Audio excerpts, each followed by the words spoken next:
Good morning, friends. For our first read aloud, we're going to do The Three Little Aliens and the Big Bad Robot. Mrs. Seifert is already making a text connection. What is this title reminding you of? There's a similar story. The Three Little Aliens and the Big Bad Robot. If you said the Three Little Pigs and the Big Bad Wolf, you're thinking exactly what Mrs. Seifert is thinking. If I ask any questions while I'm reading, I'm going to stop and wait for a couple of seconds, and you can just shout the answer out loud. One of the good things about learning from home is that you don't have to raise your hand. Once there was a mama alien who had three little aliens. They were called Bork, Gork, and Nickelwitch. Bork, Gork, and Nickelwitch grew up in an old-fashioned house in a snug, cozy crater on a tiny little planet. As the eons passed, their house got too crowded. And we can see by looking at the illustration, crowded just is another word for feeling out of room and squished. It's time for you to go out into the universe and find a planet of your own, their mama told them, giving them each a hug. But remember, watch out for the big bad robot. It wants to chew you up. So Bork, Gork, and Nickelwitch took off. Bye, Mama, they cried. Bye, kids, she shouted back. Always stick together, she added. Then she sniffed a little bit. And please call me every once in a while. Why would Mama be sniffing? She's going to miss her children. The three little aliens traveled far and fast. There's a cute little planet, said Bork. Too hot, said Nickelwitch. How about that one? Asked Gork. Too crowded, replied Nickelwitch. Look, our planet is the planet that's too crowded. It's Earth. They darted around a meteor. Are we there yet? Asked Bork. Just past the next bend, a big planet swirling with dust loomed into view. Bork spotted a shiny space rover zipping around its mountains and plains. Awesome, she said. I'm going to live in that. Ma said to stick together, said Nickelwitch. But Bork had already zipped too far away to hear. Nickelwitch and Gork traveled on. Nickelwitch didn't like the looks of the next planet either. Nowhere to breathe, he gasped. Picky, Gork said. Then, just ahead, he spied a giant planet with huge golden rings around it. Boys and girls, do you know which planet has the rings? Saturn. He jumped on a passing satellite and caught a ride on a ring. Whee, he squealed. This is what I call home. We can't live on a ring that goes around in circles, yelled Nickelwitch. We'll get dizzy. But Gork wasn't paying any attention. Now Nickelwitch was all alone. He traveled deeper and deeper into space until he spotted a massive blue planet. Far out in the galaxy, it had 13 moons and refreshing breezes. This faraway place is where I'll build my home, he said. It will be safe from the big bad robot. Nickelwitch found everything he needed to make sturdy walls. He gathered stardust to keep his home bright and found solar panels to keep it warm. Then he grabbed a tall, shiny telescope. This'll do for a chimney, he said, though no one heard him. Rock by rock and row by row, Nickelwitch built the perfect house. When he was finished, he sat down and locked the door. His house was not very zippy or cool, but it was very safe, and there was room enough for all three little aliens. I hope they come visit soon, said Nickelwitch. Oh boy. Then, one galactic dawn, there was a rumbling in the universe. Greep, boink, meep, peedly deep, ork, eep. It was the big bad robot. Bork was so busy on her swirly red planet that she couldn't hear the robot call. She didn't feel its giant footsteps as it leapt from star to star, and she didn't see the robot until it was right in front of her rover. Oh boy. Little alien, bleeped the robot. Pull over, pull over. Not by the wheels of my trusty space rover, cried Bork bravely. Then I'll crack and smack and whack your house down, meeped the robot. Greep, boink, meep, beedly deep, ork, eep, eep. And just like that, the robot cracked and smacked and whacked Bork's shiny rover into 100 pieces. As fast as the speed of sound, Bork jetted away. The robot was close behind her. Just as the robot was about to eat her up, she spotted Gork's satellite house. Gork, Gork, help me, she cried. We just talked the other day about how sometimes the author will use words like cried instead of said. Because how do you think Bork is feeling right now? She's scared. She's frightened. So she's not using a normal voice. She has a panic in her voice. But Gork was having so much fun surfing on the rings of his giant planet that he didn't hear Bork's cries. He didn't see the robot chomping on comets and ripping open black holes until the big bad robot caught Gork's satellite in his huge metal claw.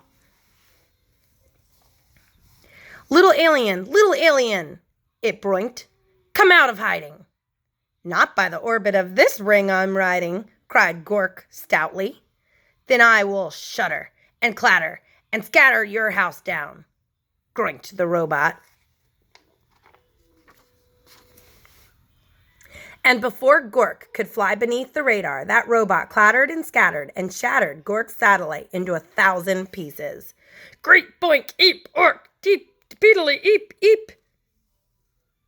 Gork barely escaped. Over here, called Bork. Stick together. At the speed of light, Bork and Gork blasted out into space, with the big bad robot getting closer all the time. Where can we hide? Asked Gork. Let's find Nickelwitch, cried Bork. He'll know what to do. Nickelwitch had heard the robot's roar. He had seen what was going on with his brother and sister through his telescope, and he was ready. He flashed his solar panels halfway across the universe. There he is, cried Bork and Gork, and they zoomed to Nickelwitch's house as fast as a hurtling asteroid. Get inside, cried Nickelwitch. No time to waste. Oh my goodness, look, he's coming after them. No sooner had Bork and Gork slammed Nickelwitch's solid space rock door than they heard the robot rumbling. Little alien, he queaked. Let me come in. Not by the slime on my chinny chin chin, cried Nickelwitch. Then I will smack and crack and whack your house down, zeeped the robot. The big bad robot bashed and crashed Nickelwitch's strong, solid house. Nothing happened. Then it pounded and smashed really hard. Not a crack. Then it loaded up its triple blaster and zapped that house. But good. That house would not fall down. So the robot forced its way into the little alien's house, right down the chimney. Ooh, it's going to be a tight fit. He's saying, Creep-a-deep. The aliens covered their ears and waited for the robot to chomp them up. But halfway down the telescope, that robot got stuck tight. It strained and it struggled and it moaned and it groaned. Nickelwitch's house shook and shuddered. But did it fall down? It did not. The robot gave one more mighty cry and burst into 1,000,000 pieces. Cool, said Bork. Awesome, said Gork. Just as I planned, said Nickelwitch. There's just one thing missing, said Bork. Phone home, said Gork. Milk. Dominic, go get his milk. Phone home, said Gork. So Nickelwitch did. Ma, he said, We have the coziest house in the galaxy. Won't you come over and tuck us in? And that's the end. So I do have some questions for my friends. The first question, where did the aliens live at the beginning of the story? I'm going to wait about 5 seconds for you to come up with an answer. If we go back to the beginning of the story, you will see that in the very beginning, the aliens lived with their mama in the crowded house. When the aliens left, what 3 things did their mama remind them to do? So think about it for a second.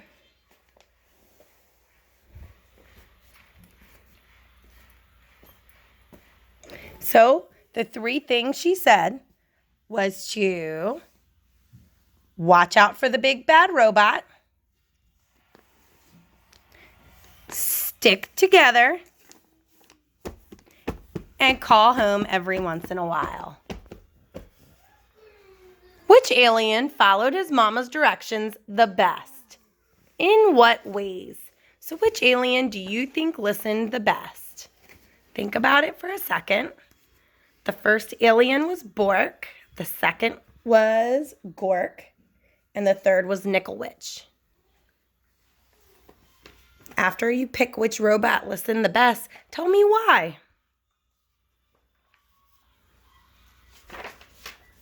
Okay. We can say that Nickelwitch probably listened the best. He was the one that tried to remind his brothers throughout the story that they were supposed to stick together. He's also the one at the end that remembered to call home.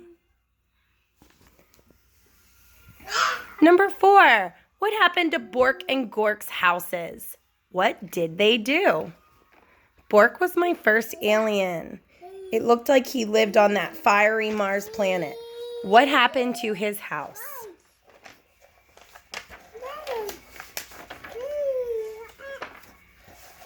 Okay. If you remember, the alien came to his house and the alien ruined it. He destroyed it. And Bork was forced to fly to Gork's house at a nearby planet. So what happened to Gork's house next? Remember, Gork is on the planet with the rings, which is Saturn. Get his milk. Okay, the robot came to Saturn. It did destroy Gork's house, excuse me. And if you remember correctly, both Bork and Mork had to run to Nickelwitch's house. Okay. My last question I have for you. What happened to the robot when it attacked Nickelwitch's house? So think about it for a minute.